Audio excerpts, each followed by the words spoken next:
What's up, humans? Welcome to the Human Music Podcast. I'm Luke Rain. My co-hosts are Tesco and Rip Kinney, and we are all music producers, artists, and producer coaches.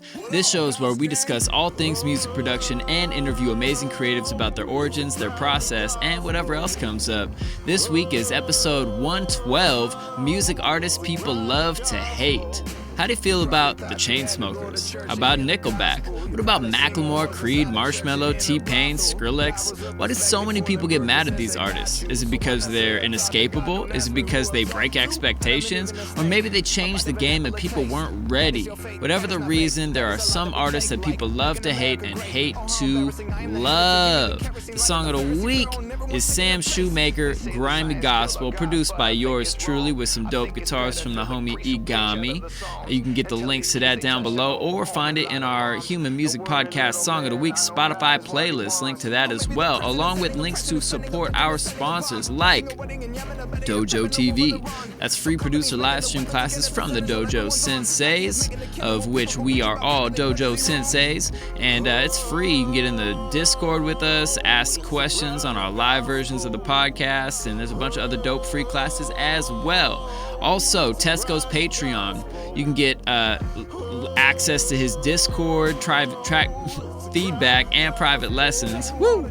And the weekly download, where you can learn from Ilgates, our mentor, and his private weekly group lessons, and get access to over 250 more episodes in the archive for just $20 a month. And guest practices from the Approach Institute. Your first class is free over there. It's a great way to learn how to engineer, and it costs a whole lot less than audio engineering school, I'll tell you what. You can go to thehumanmusicpodcast.com to find out more information about us, but let's get on into this episode.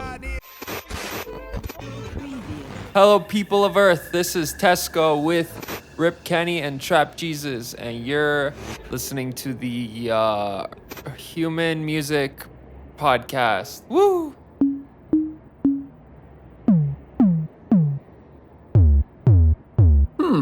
Human Music Podcast.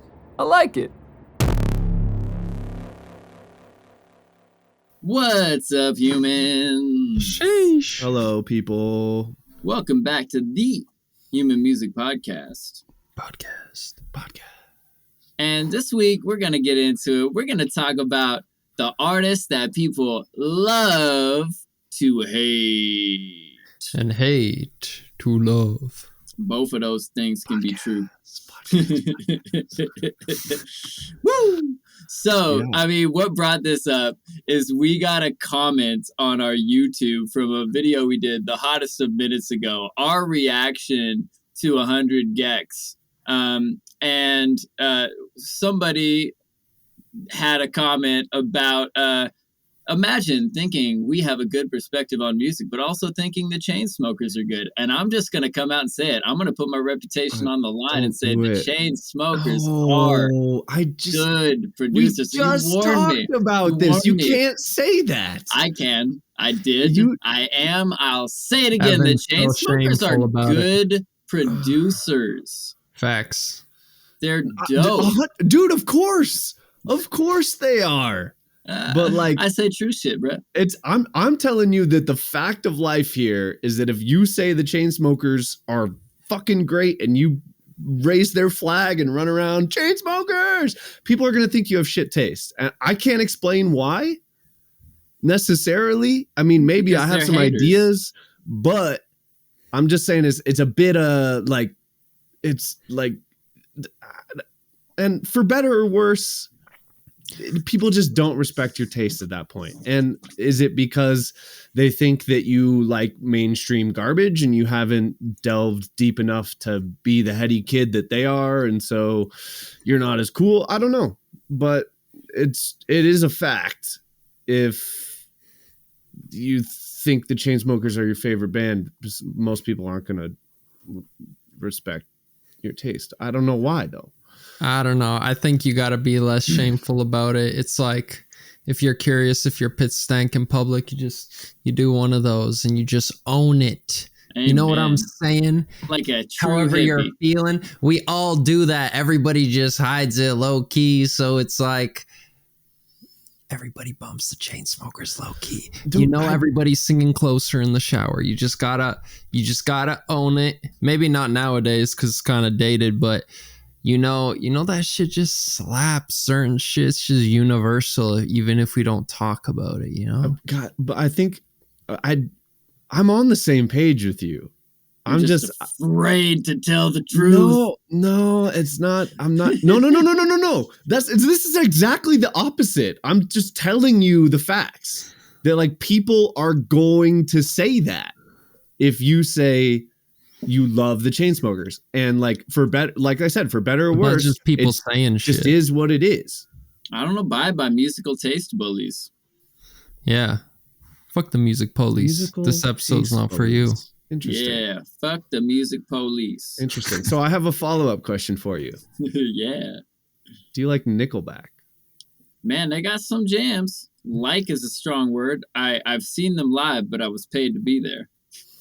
You were paid to be at a Nickelback show? I mean, it makes sense. I was vending. Who was isn't paid to be there? I was selling glow sticks. And I would tell you something. You were selling glow sticks at a Nickelback show? Yeah, it was a bumper shoot way back in the day when I was in high school. This is worth an episode in and of itself. It Story was time. also Go. the night of my very first mushroom trip ever. Oh my God. So I guess I was out of high school. But yeah, shouts out to my boy Sean, who just got married the other week. Woo! Great wedding. I was the best man. No big deal. But he got me this job slinging balloons and T-shirts and glow sticks at Seattle festivals, which was sweet. The bit didn't pay anything, but it got me in for free. And I was able to sneak a lot of homies in using my employee wristband. So, lots of goodness there. Worth it. And, one of my duties was roaming around through the crowd during the big old festival main stage performances in Memorial Stadium. And some nights were better than others for glow stick sales. And I'll tell you what, as a glow stick salesman, Nickelback was one of the best sales nights ever. Because Nickelback fans are drunk enough to spend money on plastic that lasts a few minutes. That is so stupid and also so funny at the same time. Like, I don't know if that actually fits Nickelback, but like in my head, that actually makes so much sense. Like, so much sense, right? And then I'll tell you what the absolute worst sales night was. Tipper. I don't know that Tipper ever made it to Bumbershoot. If Tipper makes it to Bumbershoot, I'm buying tickets. I was just thinking the opposite of Nickelback. It was Modest Mouse. Yeah, that makes sense. Everybody, all the fans were there enjoying the concert while laying down on the ground. It was maybe a few hundred people right at the front who were standing up. Everywhere else, people were just laying on the ground and were like, nah, we don't have money for things. Yeah, like I assume Modest Mouse, like the fans of Modest Mouse, like the diehards, are like the as mainstream equivalent as you can get as like I'm assuming everyone here has seen South Park, like the vampire kids, the goth kids. Oh yeah. That just stand outside and like smoke cigarettes and like shuffle their feet. Like they're a bit off the deep end as far as like someone that would go to a Modest Mouse show, but like that's as close as you're gonna get fan base wise. Yeah, those kids aren't buying glow sticks, is what I'm saying. No, hell no. But that Nickelback show, that shit was epic. It was the fans were rowdy. They were so happy. Some of them tipped me. A couple ladies flashed me for free glow sticks. Nickelback. So I got to see boobies. Yeah, so like Nickelback. I don't know. I've never been like a big like Nickelback fan. I never bought an album or paid for anything. You're a boobies fan? But I'm a fan of boobies. Hooray for boobies, in fact. Shouts out to the Bloodhound Gang and their epic album, whose CD looked like a boobie. That's clever. I don't know them, but you and me, baby, ain't nothing but mammals, so let's do it like they do on the Discovery Channel. Totally. Okay, that I'm on board. I know, right? Hooray for boobies. Are they like a one-hit one? Do they have other music? They had Foxtrot Uniform Charlie Kilo. Original. Yeah, and the lap dance is better when the stripper is crying. That was them. I don't know if that was a hit, but it was a song title album, and it was fun. Yeah, it's a song title. As an actual song title. They also did like a Eminem Stan type song where he was like writing letters to a porn star that wouldn't write him back, and he just really wanted to bang this porn star. Perfect. Yeah, That seems on brand for them after the first song that everyone in the world has heard from them. I mean, hey, sex sells. It's a saying for a reason. True. Which, well, I was gonna say, like, why do people hate Nickelback? It's the same conversations. Like, why do people hate the Chainsmokers now? Because I don't want to make a giant leap and say the Chainsmokers are the Nickelback of EDM, because they're really not. They're really not. Let's level here and say they're not. You'd probably have the guy that wrote the comment on the YouTube video probably would say that. Yeah, maybe. But they're really not.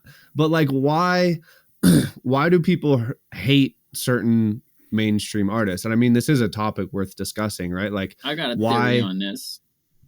Go. So like, if they weren't huge, they wouldn't be worth hating, because there's not enough exposure to them to make you actually mad.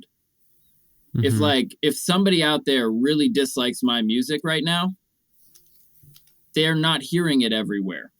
They would have to go find it on purpose and then sit there mad while it kept playing and they had control over that play button. So it just doesn't happen, right? Whereas when somebody gets really big doing something that maybe you don't like as much, or you feel like some other band deserves that spot more, or some bullshit. Maybe you're an angry, frustrated musician and you think your little brand of whatever kind of music should be in the spotlight, but this bullshit, fuck this bullshit. Now I'm mad. Plus, I can't go anywhere without hearing it all the fucking time.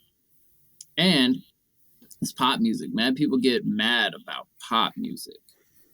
But mad people as in a lot of people, and people that are just angry to begin with. Some people are just mad, and having pop music there is just a good way to like get your anger out at something that you can't do anything about. You just hate. And you know, this shit's everywhere. You go to the restaurant, they're playing it. You go to the bar, they're playing it. You go to the ball game, they're playing fucking Nickelback everywhere. They're playing Chainsmokers everywhere, because they got really good at doing a specific thing that millions of people loved. So they got played everywhere, so that the other millions of people that were forced to listen to that shit just sat and stewed in it and write angry things on the internet. Yeah. I stand by that theory. Yeah, I do too. I have like a slight addition to that. It's basically the fact that like, if you start making a genre, Nickelback started out making, I don't know what you would call it in the early days, rock, just standard alternative rock. Yeah. And you progress into packaging what you were doing in a pop format. You're basically like trying to make radio hits. Like, any of your original fans are just going to start to hate you because they think you're a sellout. And I think that this might be the musical thread between Nickelback and Chainsmokers. Like, for instance, like the first song I heard from the Chainsmokers was in like 2010. And it was like a really original sounding remix of some indie rock song I'd never heard of. And it had this really cool like pluck lead thing. And it was like progressive house. And it was really quite enjoyable. I forget what the song is. I wish I remembered, but it was not derivative, like pop leaning stuff. And I think that as they grew and started to make like more accessible stuff, and then like the selfie thing happened, then I think most people assumed that song, which for them was like a funny joke, like everyone that knows that was their introduction to the Chainsmokers, they're like, oh my God, you showed up and you got on TV and then you pulled your pants down for attention. It's just like, it's like, so like people think it's really cheap. Like, let me take a selfie. Like the people assume that they're just like trying to do that to get famous. And when people smell that, like they get a whiff of like you're being disingenuine to try and become famous or make money, then that's like that triggers hate response in a lot of people. Just like I feel like with Nickelback, that song that's like we all just want to be big rock stars, and there's like the fake God voice in it. So tell me what you want. I think I feel like that song was kind of the turning point for when people were like, really, you're gonna do that? Like, and they're totally hypocritical in that song too. They're like talking about like, we all want to be big rock stars, live in hilltop houses and get drugs for free and like have sex with all these models and stuff, but it's so hard. And like, but like, really, like, come on. It just seemed disingenuous. And I think that that's probably why people eventually hate an act like that. Mm-hmm. Yeah, that makes sense. I'm also realizing that Creed songs and Nickelback songs mush together in my head, and I can't tell who's singing them. A lot of stuff. Same demographic. And Creed is another one of those bands that people just started hating on super deep, right? As once they got big, like people were like, oh, these guys are amazing, and then as soon as they were everywhere, it's like, I hate these guys more than anything in the entire world. Yeah. And then like the movie Ted came out and they did that bit where he was like singing in like all vowels, like and like that, like singing like that just like completely blasted them. Then everyone just because that is kind of what the vocal tone is for that. And before someone made fun of it, you didn't realize it was funny. You're just like, oh yeah, that's like a thing. And this actually fits pretty good. I like this. And then as soon as like it becomes funny to make fun of it and like popular to make fun of it, then it's like you're either on the side that has taste and thinks it's funny because that's not cool anymore, or you still like it and you're not in on the joke, and I don't respect your taste anymore because you're obviously, you don't. It's like this. It's the same thing, right? Yeah, totally. So what are some artists that y'all like? Because I'm sure I could keep going on my list of artists I think are still that people hate on. But what are some artists y'all like? I got some in the cut. Okay, so we're thinking of artists that we like that most people hate. Yeah. Or do you guys just have that type of music sense where you're always on the right side of the mob rule? I don't know, but that and did you have one, Evan? Well, I have. We were also talking before the show. For me, basically everything circles back to Nero, right? We all know this. We listen to this show. Amen. We know this. We should just have a Nero button. We need a soundboard with like welcome to the Nero segment, something. Yeah, like something. The every episode Nero segment. Yeah, but this is actually really relevant to this discussion. So Nero, after their 2015 album, like basically took a break. Joe and Dan were doing different shit. Dan broke off with Elena because they're married and made this new project called like Into the Night or not, something like that. I don't know. It's very unmemorable. And the music was like very pop leaning. And I remember stumbling across it. I hadn't even heard it like on Spotify or anything, but I remember stumbling across it on Instagram. I was like, what the fuck is this? And I realized it was Dan from Nero and Elena, and the comments on everything they posted were so incredibly harsh. Like, I can't believe you're doing this. Like, you were my favorite artist. You're Nero. You're God tier. And then you drop this piece of shit. Like, what is wrong with you? They were like flaming him. And I'm like, holy fuck. Like, this guy is, and even those people will admit, like, a god amongst men musically. And still gets that response when he makes something that's not the expected musical output, right? And they like straight up Nero released a remix of some song that Joe did with Anjuna Deep, and it was like kind of like an African trap style thing, and it still sounded like Nero, but it was very like trap with like very like un-Nero-y arrangement or like composition, and people fucking shredded them for that too. And it's not like the song was bad, but it was like trap leaning, and so people were just like, what the fuck are you guys doing, and like hating on them, like. And I think that's the same thing, right? It's like people come to expect a certain thing and like put you on a pedestal for being the arbiter of this thing. Like you are the god of thing X. And when I see your name come across anything on the internet, like they just did a new song, you're like, yes, I get more of the thing that I love. And then you listen to it and it's not the thing you love, and it's arguably not incredible in the thing that it's trying to do, then you're just like, what the fuck are you doing? Like you just get mad. And so, yeah, that's I feel relevant to this discussion. First off, funny story. I've never been that big a fan of Nero. I get it. They're cool. I respect them, but also just like doesn't grab me.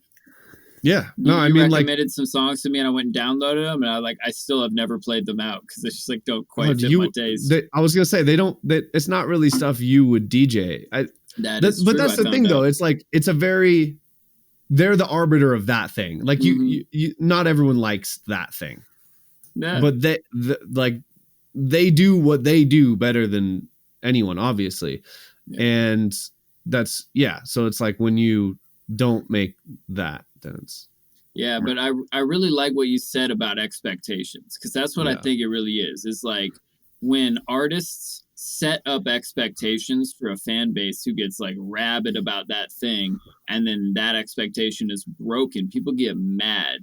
Case in point, Getter. When Getter, my god, that album that poor was like guy. More like LS Dream than the angry ass, like I wear a black shirt and I have black hair and I showed up to get drunk and headbang dubstep. Like, man, I felt really bad for him, especially because that was my favorite Getter album. Dude, it's actually a great album. Like, fuck.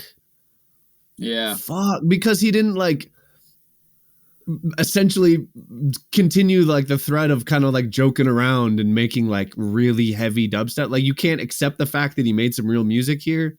Like, Jesus Christ. Yeah. I do feel like when I saw that, I was like, man, like speaking of LS Dream, if Brills had just stayed Brills and then switched up the type of music, people would have been like, what? True. But since he was like, okay, the Brills project is on hold and this is LS Dream and it sounds different. Like, some of the crop came over and followed, like, I like this too. And some people were probably like, nah, I'm good. And a whole bunch of new fans were like, fuck yes. Me included, because I didn't really listen to Brills at all. But I faxed with some LS Dream. That's my shit. Yeah, I think it really just depends on having that awareness of your brand and kind of what you've set up. Like, if you make music for adrenaline junkies, then you don't want to come up with the R&B project, as your follow-up to your aggressive metal project that you just dropped. So, I feel like there's kind of two worlds where it's like you'll have the more underground experimental world and you'll have the more pop culture accessible world, and they're kind of like water and oil, and there will be individual people that are involved in both, but on a mass scale, you kind of have to decide as an artist where you want to be within that, whether you want to be within a more niche community or whether you want to be within pop culture.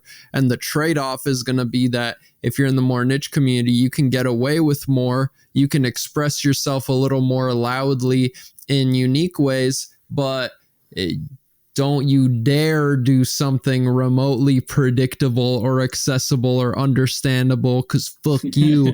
We don't like those people over there. Whereas the pop culture stuff, I used to kind of be like that and like look down on like accessible music and stuff. Not even look down on so much like some people do, but I definitely didn't appreciate it as much as I do. And now I come to realize, like, you know, just because you're taking something advanced and displaying it simply doesn't take away from what it is. You know, there's a reason why maximalism and minimalism are styles, and you can see a very simply architected house and appreciate that for what it is, but like your taste might just be castles and shit.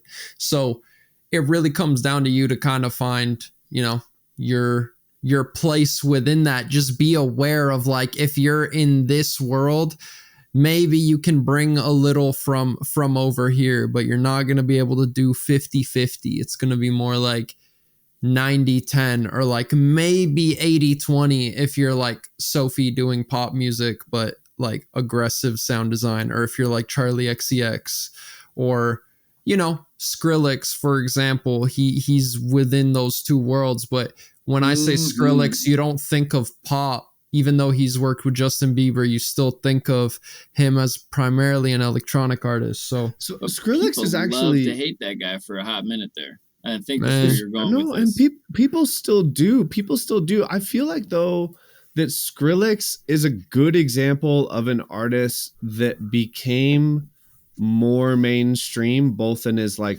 musical output and like broad appeal. But I still will say to anyone that I love Skrillex. Like, Amen, I don't have any problem. I don't know saying anybody that doesn't know. Well, I feel like they're like less way vocal about before- it now. At least the people who Really, used to because I hate. feel like he's really like earned his stripes in the sense that he's done the accessible tracks. He's tapped into the Latin American market. He's done the electronic stuff, but not only that, even when he was doing that, it's like he did the dubstep thing. All right, cool. Now pivot. Now I'm doing the trap thing for a bit. Okay, now pivot. Now he's doing all these house bangers and mid tempo, and even within the electronic world, he was constantly switching it up. So I feel like that kind of gave him the credibility, and also working with Diplo, like that project they did together. Jack U was fucking incredible. Crazy. I think that was a huge part. Yeah, but yeah, like, man. I think that's a huge part why they start doing the more pop accessible things. Let's dissect this a little bit, though, because it's not like he did still commit what most people would say is the cardinal sin of starting very one style and then not change names.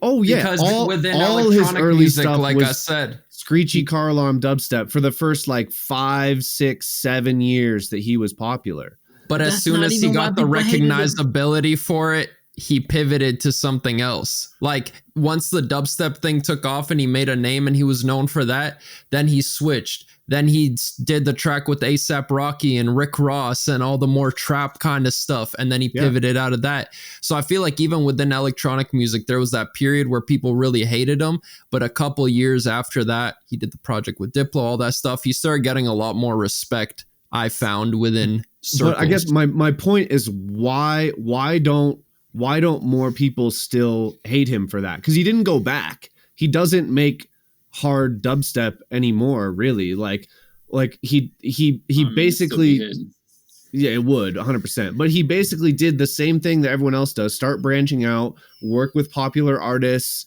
make different stuff. To me, the reason that I feel like he has still maintained respect with basically the majority of people that liked him before is because if you listen to a record that Skrillex has touched, you still know, like the way that like his side chain and his drums hit, like there's an aesthetic to his production that is like noticeable in whatever he makes. And I think that has potentially helped bridge the gap. Like for instance, like even like the house stuff that he does, like the drums still like hit you in the chest. Yeah, bro. So They're like some of the loudest, cleanest mixes I've ever hard. heard in my life. Oh, right. Mhm. Yeah. And I think because he's maintained that thread, like it's hard to say he's like sold out because he's still being undeniably him through all of that. It's not disingenuous. Yeah. So It's still genuine. Here's something I think about. Like, when were people really hating on him the most? I don't think it was when Jack U came out. I think it was like 5 Scary years Monsters before era. Exactly, right? 2011, 2012, people were hating him. And why? Because dubstep was something else before then. Dubstep was fucking dark music. It wasn't bright and screechy. It was wobbly and wide open. It was simple and trippy. It wasn't aggressive. It was like this, like, you know, the Jamaican roots and then the British thing, and it got electronic, but it was still dub music when it came down to it, and people loved that shit. And then Skrillex came and was like, yeah, but I'm doing it hella different. People were like calling it bro step derisively, and then it got called bro step just like because that's what it was. And I remember talking to some dubstep fans about that shit like back then, and they're like, oh, I fucking hate Skrillex because now all these stupid fucking frat bros are out here at the dubstep shows and they ruin the scene. So it wasn't even about Skrillex. It was about who showed up after Skrillex to the concerts for these particular people. I guess I feel like that is actually like a completely separate discussion. Like the people that hate him for that, like the fact that people could hate you for like multiple reasons means you're so widely popular it's not even fucking funny. Mm-hmm. But that is like its own thing. Like the fact that he created an offshoot of dubstep that is Americanized and loud and screechy, like it definitely is one reason people hated him in that era. But that was more about the fact that it's like rock music when it first like became, it's like fucking Elvis. Like people thought he was the devil. Like it's the same thing. But just like modernized. I think what I was referring to in like the style shift contextually is about the time of like Recess. That album is when he started not doing dubstep. And I remember a lot of people feeling like, but I thought he made hard dubstep. Like I'm a little disappointed, but no one was mad. And I still, even to this day, like I listened to a bunch of new Skrillex stuff the other day because I hadn't caught up with what he was making. I don't like a good portion of it. There is stuff that I do like, but I'm still not mad at him. Yeah. And that's just I think he outlasted the hate. Yeah. Because like he got that really big like surge of hate and people were mad at him. And then the entire scene just changed around him, partly because of him and the people he inspired and the people that were coming up with him that were all doing crazy different shit. And then all these other stages started springing up and other styles. And it was like, well, the fucking festival culture blew up worldwide. And like all of a sudden it's just like a new thing that everybody's invited to, as opposed to this little, like you said, Tesco, like that little like side genre over here that if you do anything accessible, fuck you, that's pop, we hate you. Whereas he just kind of went like, nah, I make pop EDM. Like, yes, I'm going to pair with Justin Bieber multiple times and it's going to work. Yeah. Like, fuck you, I don't care. And then eventually people were just like, okay. Sorry. No, go for it. Yeah, the genius about him too is he really has a song for everybody in that kind of field. Like when it was just the dubstep stuff, when he was getting the most hate, it was like he was appealing to a very specific group, and then everybody else is not into that. They hate it. And then as he started branching out more, it's like, all right, here's something that the house people can get into, and then here's a more melodic song, and then here's this for this group of people, here's a more vibey track, here's a harder kind of track. And the way he kind of spread himself out, it's like almost impossible to hate him. And I think that kind of compounded and changed the general opinion of him, just because, you know, if it's just a group of dubstep kids and they're talking about Skrillex and the house people are like, ugh, and the DNB people are like, oh, we don't like that shit, then it's like there's more groups than not that don't like him, and the overall vibe is we don't fuck with him. But if it, given that he has a song for everybody, when I say, oh, I love Skrillex, and the whole room agrees, they're all thinking of a different song in that moment. And they're like, oh, I love him because Fisher played fucking Chicken Soup and I lost my shit. And then the next person's like, oh, I was tripping balls when somebody dropped a remix of Scary Monsters and Ice Sprites. And then he captures every single group of people to where it's like everybody has had a positive experience with his music at some point in their life, in some sort of setting, in some sort of life experience, whatever. So then when his name comes up, everybody thinks of a positive experience to music that they like from him. Yeah. Whereas on the contrary, somebody like Subtronics, I like Subtronics, but it's either you like him or you don't. Like, you like that style of music or you don't. And if you don't, Subtronics is not for you. Versus and you probably Skrillex haven't heard of him for everybody. Or didn't give you heard of him. Like, nope, never mind. I'm not even going to learn this artist's name to hate him because he's not on the radio everywhere. He's not like taking over the airwaves. Like, he's like doing really good, but in a genre and a style that isn't in your face all the time. Like back to the Chainsmokers or somebody right there next to both of them, Marshmello. I was just going to say, so like, why then, if it is still probably true, and let's just assume for this point that it is true that everyone in that room has also had a positive experience listening to Chainsmokers and Marshmello.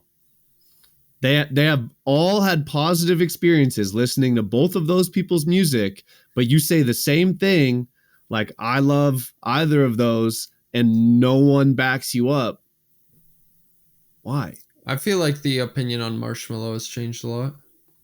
Marshmello is actually starting to do what Skrillex has done, is like start to do enough things that you can no longer be like, oh, he's doing kiddie, like pop, electronic, trap stuff because it's popular. Like he's done enough different types of things to like kind of bring it full circle a little bit for sure. But like Chainsmokers, like the genesis of this discussion, still, I don't think anyone in that room would at this present day stake their reputation on saying, yes, I completely 100% agree with you. Except me. Except Luke. I mean, look, I like the Chainsmokers. The thing is, people will want to give you a hard time for one song, but it's like we're all multifaceted, right? It's like there's probably, I don't know, I don't want to get this deep with it, but there's like shameful things probably you've done in life, but it doesn't like negate who you are as a person. Same thing with like artists. Why is it once they put out a body of work that doesn't appeal to your taste, it's just like they're pieces of shit, where it's like, you know, if the artist has, the thing is, okay, man, this is a whole fucking other rabbit hole to go down, because the thing is, I feel like they're switching up your sound. For example, let's do more pop arrangements because that will sell. But then there's like having music for different contexts. So you might have like a breakup album that's like more soft kind of lovey songs, and you might have one that's more in your face rage party songs, and it can still both be you because we as humans have both of that, and you can put your personality into that. And I mean that whether it's like bass music too, you can have more feelsy stuff. Like Getter did Planet Neutral before the fucking album that was hated that I can't remember right now. Visceral, thank you. And that album wasn't poorly received, and people loved it because nobody is jamming hardcore dubstep fucking all the time. Sometimes you're just smoking some weed and vibing and you want some like nice melodic tunes. And when artists do it like that and put their voice into a different context, the festival artist, for example, can put their voice into beginning set tracks, pre-gaming going to the club tracks, fucking middle of the set tracks, songs that are meant to be double dropped, songs that are meant for the ending of the night, songs that are meant for the after party, songs that are meant for the morning after. When you stop just thinking about like just DJ set, middle of the DJ set songs, and you can connect to more moments in somebody's life, then it's like the pop arrangement will make sense for a driving in the car song when maybe they don't need to think too hard and they're just going to work and they want to vibe. You don't have to blast them with basses and crazy checkerboarding, whereas you can have the song that does that and go into that, but have each song be each song, you know? So to bring that all around, what I'm saying is the artists that get hated on going for in the pop direction, it feels not genuine because they're going with the intention of let's do this accessible thing first, versus if you think of it from what is the point of this song, where is this going to be played, what is this supposed to satisfy, you might find the more accessible arrangement works and you can still put you into it. You know, as you were talking, I realized that and this I don't know if this is a hot take or not, but I think the ultimate conclusion here for me is that like, why did Skrillex do a thing and then do this other stuff and people never really hated him for it, but they do hate these other artists? It's because at one point they did something so original and groundbreaking, they earned basically lifetime respect. Mm-hmm. Like, it's fucking Skrillex. He made Scary Monsters and Nice Sprites, which at the time was so fucking different and revolutionary. Whether you like him or not, it's a fact. Like, you basically get a lifetime pass, and it's the same thing. Like when I was like, does this pass like the check for everyone else in my musical repertoire that I think of like this? And it does. For instance, Linkin Park, like Hybrid Theory and Meteora, I still listen to those all the time. Everything past that, Minutes to Midnight forward, is not. It's not that good, in my opinion. There was like 2 songs on Minutes to Midnight that were good. I don't listen to either of them. But because those first 2 albums were so fucking good, I like don't even care what else they made at that point. Like, even if I think it's derivative garbage, like, you have my respect. You have my respect forever. Same thing with, literally just listen to this today, My Chemical Romance. Spotify recommended me some playlists that had like a bunch of the Black Parade off of it, which is the one that came after 3 Cheers for Sweet Revenge. 3 Cheers for Sweet Revenge is literally like one of my top 5 albums of all time, and I hate the Black Parade. I can't stand it. But, and most would say like the Black Parade, yeah, is a lot more pop leaning. It's like, you know, trying to be a little bit more accessible while still doing what they did. But I literally don't care, because that first the first album that people know about, they had one before that, but it was so fucking good. Like, it doesn't matter. And I think that if you think about the Chainsmokers and Marshmello and Nickelback, like, they never really made an album that you're like, this is groundbreaking and completely fucking undeniable. So you never really had my respect. And then what respect I did have for you is just gone, because you're making derivative garbage now. I have a theory here, and maybe I'm just pulling this out of my ass for whoever is going to leave a comment, but still leave a comment. Is Thank you for your comments. Yeah. But the thing is, for somebody like a Marshmello, and I know this is a bold ass claim, but those like kind of legacy artists, for example, Linkin Park, they inspired so many people afterwards that try to do what they did, that sound lived on through all of the copies and people that explored that as well. And everybody looked up to them. So they were like top of the pyramid. Whereas I don't see many people trying to be a Marshmello, for example, and copy that sound. He's like very kind of in his lane, and in a sense, doing stuff that's been done before.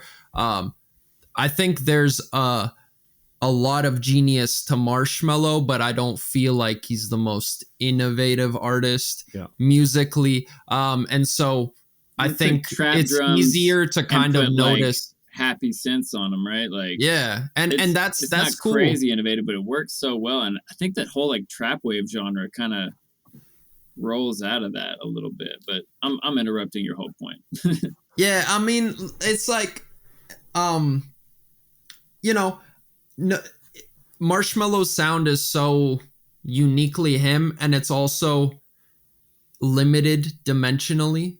If I were to make a Marshmello inspired track, it would be very evident, where it's like with Linkin Park, with all the early emo bands and stuff.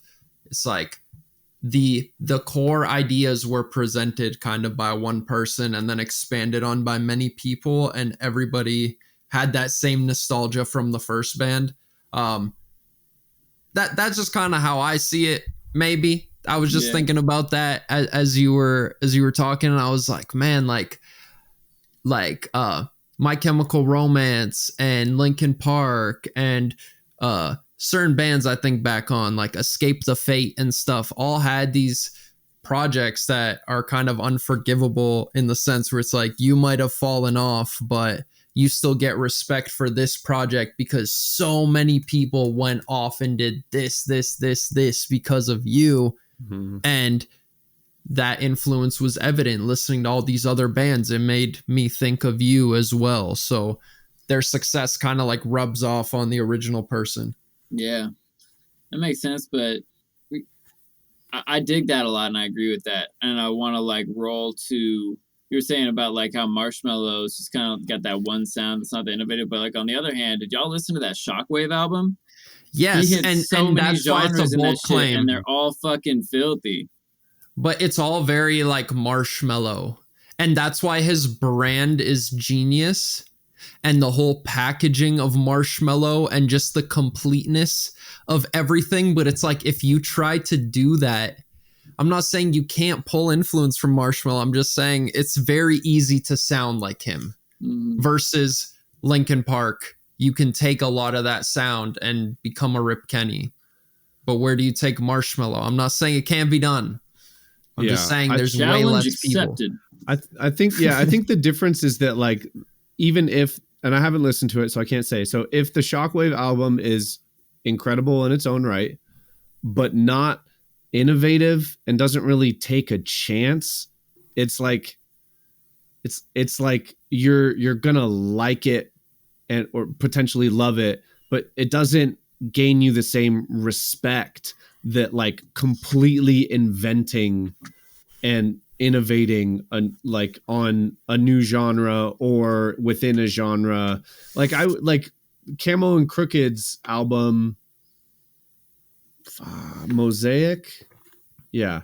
Like basically revolutionized drum and bass, a genre that has been done so many times, so many different ways in tropes that you could put in a box.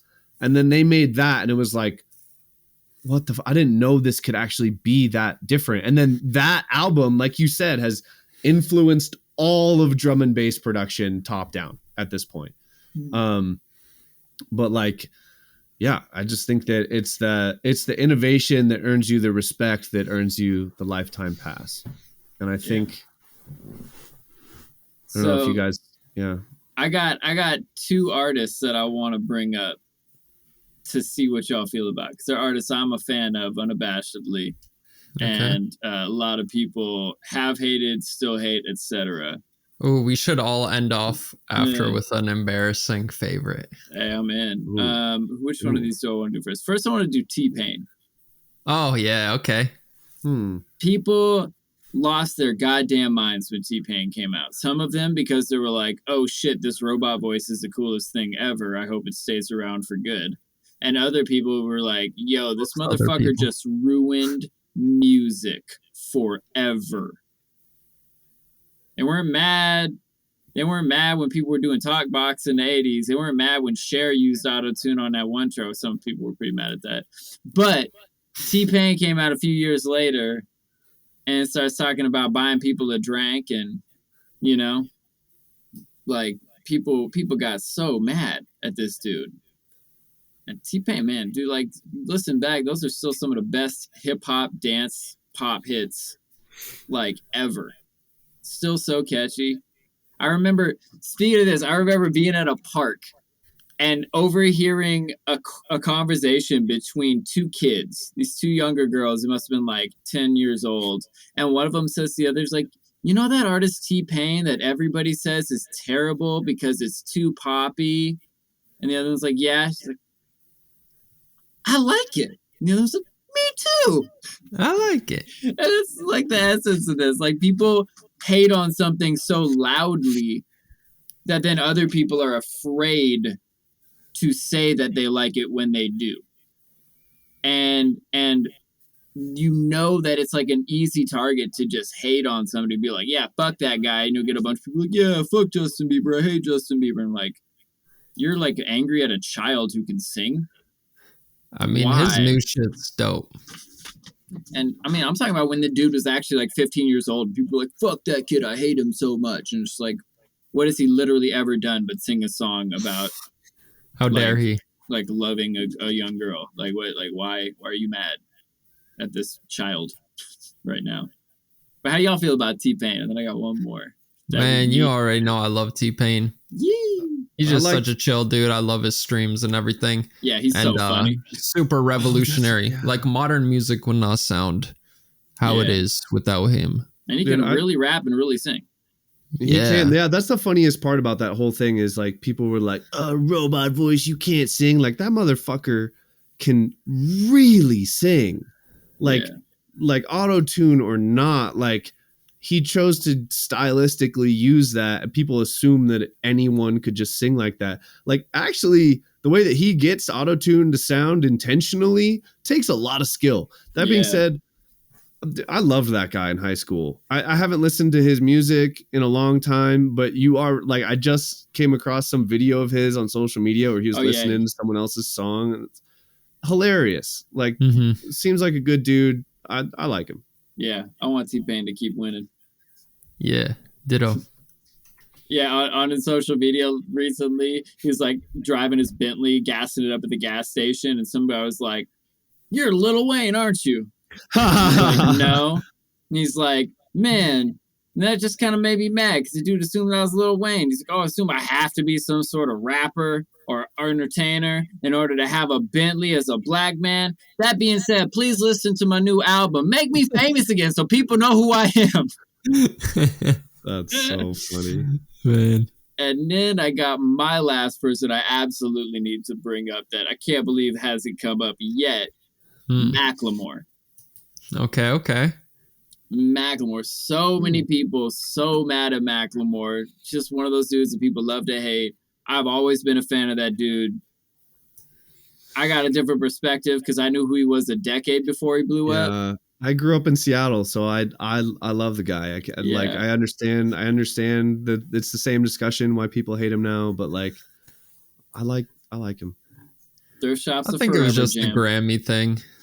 That was a big part of it. Yeah. When Kendrick didn't get the award and this white dude with his goofy suit got it instead. Yeah, that pissed a lot of people off. And I really love that Heist album. It was Good Drake Kid, Mad City. and somebody else. Good Kid, Mad City should have won. Good Kid, Mad City is still Kendrick's best album in my personal opinion.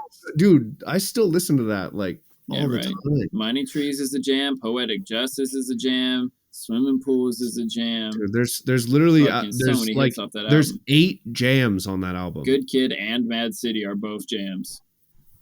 Fucking even like that Sing About Me and stuff, like those like late album cuts. I don't know, I'm forgetting some out here. Jams. What were the nominees for that year again? I know Drake had a project. Yeah, he'll have plenty of chances. I think people were mostly mad about No, but who else was it? Because but it was like three pretty prominent artists, and he beat them all.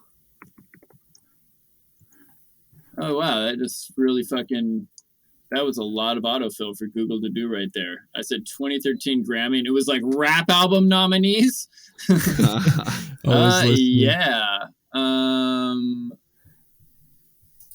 Boy, that did not. Where's the hip hop? I'm scrolling a lot. There we go. Jay-Z. Was it? No. No, the best rap performance was in Paris. But the best rap album. Oh, Kanye West. Oh, that must have been. It was 2014. Kendrick, Kanye, and Drake. Yeah, 2014. That's right, because he came out late 2013. Yeah, you're gonna make a lot of people mad by beating those three artists, especially when, like, I don't know, like, I don't mean this in a disrespectful way, but I just don't know that anybody was that moved by that project like they were by any of the three other projects. So that's just like a surefire way. Like, I feel like Macklemore really dropped off after that. Yeah, I mean, plus the next album was kind of a flop, so that didn't help. I mean, shit. And yeah, his how do name you was follow still up? everywhere, and then he was just like that dude to hate. But again, I still love Macklemore. I still love some hits off that second album, and that Gemini album was the fucking hit. I know it didn't actually hit, but there was like that song was fucking that whole album was bops. Y'all remember that one? I actually don't think I heard it. You definitely heard songs off it. Let's see. There was that Marmalade Jam. Oh, okay. Yeah, Wait. that one with Lil Yachty. Did you just say that Marmalade Jam? Like, I did actually say that out loud. Wow, that's great. I think Corner Tesco Store was super dope. I think Tesco's idea was fantastic. We should rap by all saying an artist that we like that is not that. I mean, Ooh, I just went on Macklemore, so y'all. All right, Call Me Maybe. That song's a fucking bop. Carly Rae Jepsen. Yeah. Yes, I fucking love that hit, bro. Jepsen, I think, but I think she's Canadian too. Shout out my girl. That's I like that. Yeah, that song I like fucking that song Jepsen, too. you're right. I just realized I don't actually know if this is the opinion, but I was just having this conversation with Shelby the other day. She hates Katy Perry and thinks she is derivative, and I that Kiss a Girl song, like, it's just catchy. It's just catchy. That's the genius of Max Martin. Yeah, shouts out to Max Martin for fucking making amazing hits with all the bands everybody likes to hate. Fucking people love to hate on Backstreet Boys and NSYNC and Britney Spears and Christina Aguilera and all these artists. Straight up, if you're listening, Kesha. Backstreet Boys garbage, right? Go listen to, I don't even know what it's called, but the one that's like Backstreet's back. All right. Dude, that beat is so hard. Like, you can hate them for eternity, and I'm right there with you, but that beat is so fucking hard. Everybody. Oh. Yeah. That really rocks my body. Yeah, well, it sounds like a rockin' bow on this rockin' body. Yeehaw. Well, folks, thank you for thanks for Marmalade Jamming to us ramble. A to the men. And I'm gonna have to say it, guys. I'm gonna have to say peace. I bet you will. And then I'm gonna say peace among worlds. Yee. Bye-bye. I like it.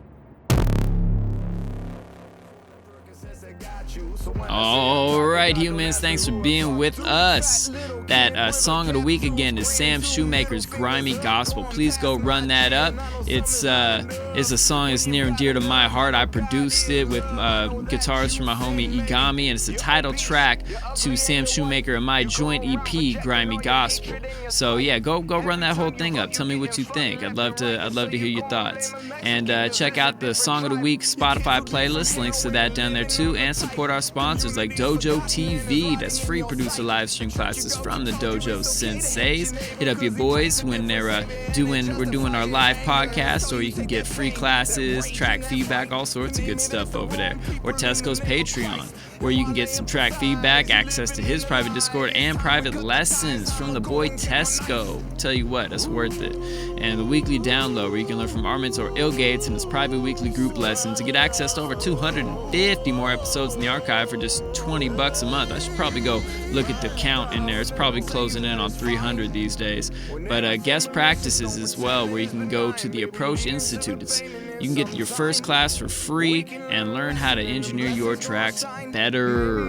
And go to thehumanmusicpodcast.com to find out where we're streamed and find our socials and our free sound pack and stuff. But till then, peace and peace among worlds.